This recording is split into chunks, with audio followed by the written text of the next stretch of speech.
But when Tom Taylor asked me to do this, he said, I want you to give a 5-minute talk. 5 minutes or less. He stressed the less. I'll attempt to do that. How long should it be? I asked. 5 minutes or less. I'm working on this. So I begin. I first came to this church about 10 years ago, after 50 years of no religious affiliation. I really enjoyed the first service and the people I met, and began attending on a regular basis. After a year or so, I finally signed the membership book. Until recently, I never questioned why I'm still here, and actually find it a little hard to pin down what this church does mean to me. Here's my best attempt so far. It means community. I feel a strong sense of connection with almost everyone I've met in this church. Much of this comes from the various committees of which we've served together. And this is especially true of that first year in this building when we all worked so hard making this place livable. This church belongs to me now, and to all of you. Everything here has a special meaning and a story to tell, from the beautiful flags and tapestries, the singing bowl, the podium, the grand piano, even the very Christian cross that hangs behind those drapes.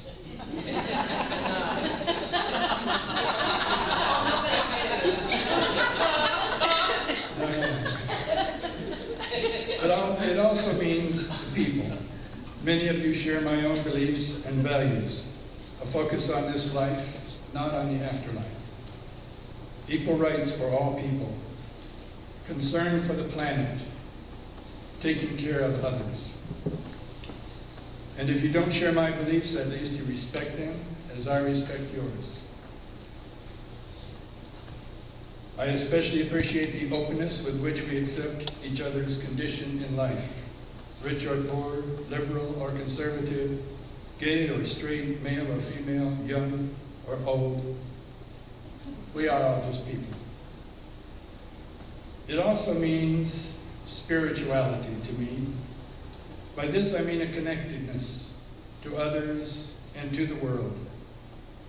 Every Sunday, as we enjoy the beautiful music, listen to a moving sermon, and experience just being here with all of you, I feel in tune with something larger than myself. All our little ceremonies, lighting the chalice, lighting the candles for our joys and sorrows, our bread and flour communions, gathering of the waters, even the poems we recite, doing poetry slam, make me more aware of some kindred spirit we all share. And why do I pledge to support this church? I had survived 50 years without a defined religion. I had neither asked for nor needed one. I was perfectly happy and kept my money in my pocket. I liken my findings in this church to my introduction to the internet. Let me explain. I lived most of my life without that as well. I had no need for it, nor did I seek it, nor did I even know it existed. Most of the time it didn't exist. I spent not 1 cent on it. But once exposed, I was hooked on that as well. Like this church, it added a whole new dimension to my life. As to the cost, I now have a PC, a laptop, a tablet, a smartphone, an e-reader, and all the periphery that goes with that. As to the cost, you can figure it out. Like the internet, this church is part of me now. It is, if it were to vanish tomorrow, I would feel a part of me was missing. The question, why do I support this church, is like asking me why I support the utility companies or the grocery store or pay my taxes. I don't support them just because I want to. I support them for what they do for me. And so it is with this church. I support the church because this church supports me. And I pledge according to how I value that support. Thank you. Why do we give? Because we're in a place where two men or two women holding hands is just two people in love holding hands. Black, brown, straight, gay are not labels that we use to judge others. Humans. We're all just humans. And the occasional pug.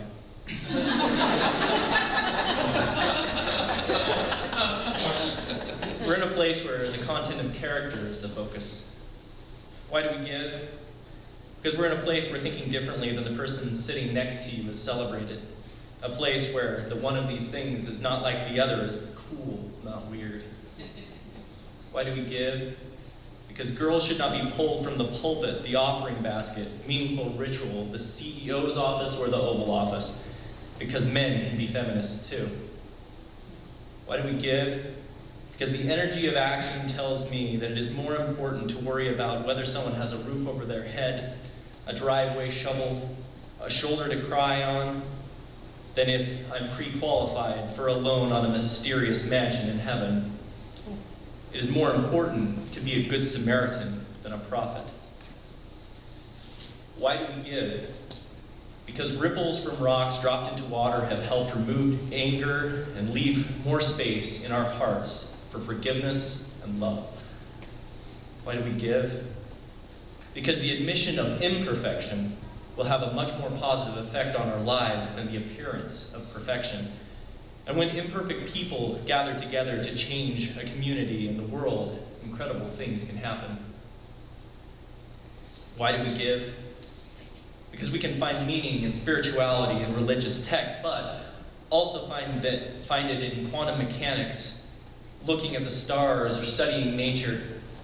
We can find spirituality through being responsible stewards of this planet. Why do we give?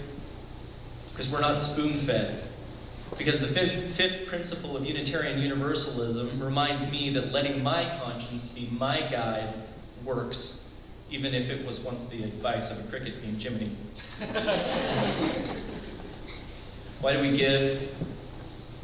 When I was 18 years old, I went with a church group to Wyoming to follow the trail that Mormon pioneer handcart companies took. I had a friend with Down syndrome named Robert at the time, whose mother said the only way she would let him go is if someone looked after him the entire time.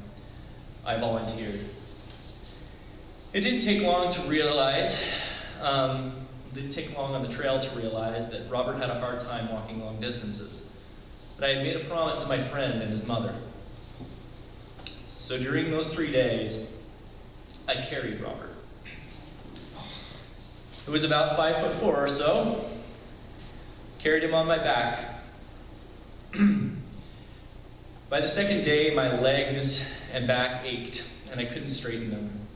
But I had made a commitment to my friend and his mother, and I continued carrying him on my back for most of the trek. Now, this effort did not go without reward. Every time I let him down to rest my legs for a couple of minutes, I would get a hug and an expression of love. It made it all worth it. There have been times while being a part of this community that I have needed to be carried. Times when I have needed words of encouragement or just a warm hug from someone. There have been times where I have needed to forgive or rejoice or mourn or laugh or sing, and the church has taken me on its back and helped me down a trail. Why do we give? Because giving is an expression of gratitude. And whether we are able to give with our funds, time, or talents, it is a way that we can re-energize an institution that gives and gives, even when its legs are tired and its back hurts. Thank you. I love spring. So pretty outside right now. The sun is shining and it's warm. And this past last week, I was actually able to get out in my garden. I had a whole bunch of flowers that I was very anxious to put in the ground. And as I went out there, I pruned and weeded and was just trying to make everything look really nice. And as I was going along, I saw that growing everywhere in the garden were these plants. And I thought it was grass at first, and I don't like grass in my garden. I like grass in the yard and not in my garden. And I started to pull them out, and I realized, wait, this isn't grass. This is something else. And I figured out that they were probably a lily, some kind of lily that was just growing prolifically. I don't know how they got there. I never planted them. They're just there. But they were kind of in the way. Do you know what a weed is? A weed is any plant that is growing in the wrong place. This is true even for pretty flowers. And I wanted my other flowers where these other ones were, so I had to move them. And I didn't want to just uproot them and kill them, so I very carefully and very painstakingly took those flowers, dug them up, and put them in a nice, neat little row in the front of my garden so that they still had a place to call home and they could still grow and thrive. That's kind of how I felt coming here. I'm the weed. I'm a pretty weed.